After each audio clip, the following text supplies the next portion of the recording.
Well, what do you think Corbyn's chance of winning are? Well, according to the polls and so on, he's not supposed to win, but Bernard wasn't supposed to do well. So the answer is I have no idea. Yeah.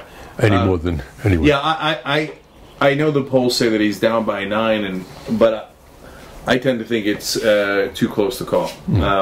And then the people keep surprising the pundits all over the world. Absolutely. So I'm hoping there's one more surprise there. What's happening with the NHS? That obviously you love that system that you talked about here. But do you have concerns now? Well, I have concerns. If you don't mind, I'll go back to Bernard for this. Because growing up, we knew that our mother had, from childhood, a serious heart problem. She'd had rheumatic fever as a child. And someday or other it was going to burst and become a huge problem. So in the back of our minds, I think we grew up knowing that there was a serious problem, and knowing that while my father had hospitalization through his work, we didn't know if it was enough. So I think the seeds of it perhaps come from that, this sense that healthcare is so important, it's life and death for your parent, for your loved people, and you can have a system which makes it impossible for you to get the care you need. So I have a feeling that in addition to our general feeling that a country ought to run for the sake of the people of the country, there was a particular thing about the life and death nature of healthcare. So now to come back to what's happening here, the NHS is an incredibly good system. It's an incredibly efficient system in the sense that it's cheap. That meant that governments have often underfunded it because they could just about get by. Over the last 6 or 8 years, the Conservatives have taken, I think it's something like 15 or 20 billion. The whole system runs to just over 100 billion. So they've taken 15 or 20 billion, a big chunk out. So you see scandals almost every day. A couple of weeks ago, 2 old people were in an accident in emergency, waiting to be seen, waiting and waiting and waiting, lying on trolleys, and died before anybody could get to deal with them.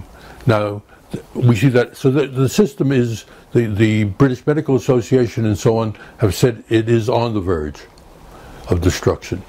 The Conservative solution to being on the verge is to throw it over the cliff. They've got a plan now for 22 billion more cuts over the next 3 or 4 years. In the NHS and any health service, money is people. The main thing that you spend your money on is staff, doctors, nurses, all the hundreds of other occupations. We will lose those people. We will lose those hospital beds. You cannot have an effective system without that. People, politicians like to say these things in a way. They don't like to say them, but they do. This is life and death. Actually, one of the rare times it really is life and death. So they're cutting the amount of money going in. They privatized large chunks already and expect that as people see that the only way to get service is to pay for it, people who can will scrape together the money, a downward spiral for the NHS. And the third thing that hardly anybody is talking about is what they call social care.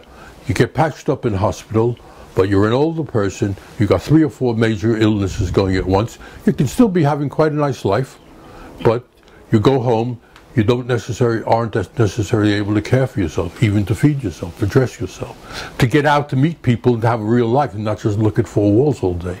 That's called social care. In addition to that, nursing home care, where you come to the point where you need so much help that it can't be done in your own home, and you want good care. You want to go to a nice, friendly place that looks after you and is fairly near to where you grew up, where you lived all your life. Those things have been cut and privatized. So we've got a whole whammy, triple whammy of things coming against us, and one thing impacts on the other, of course. If you can't look after people in their own homes, they end up in hospital. You end up in hospital, you haven't got the facilities to get them out, the hospital gets clogged up and people who need to come in can't come in. So we're facing a disaster. Now the Labour Party, I think I said this just before, 3 weeks ago, had policies very similar to the Conservatives. Their policies now are much better. They're not good enough.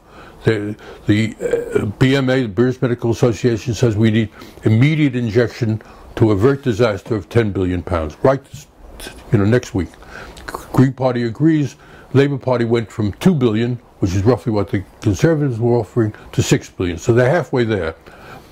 If I get elected to Parliament, I will be supporting Corbyn on a lot of things, and some things I'll be pushing him. I'll be saying, look, you know and I know what we need. Why not go for it? So I think that It's unlikely, but I think the people of Oxford East have a chance to elect somebody who will be even more effective than a Labour MP.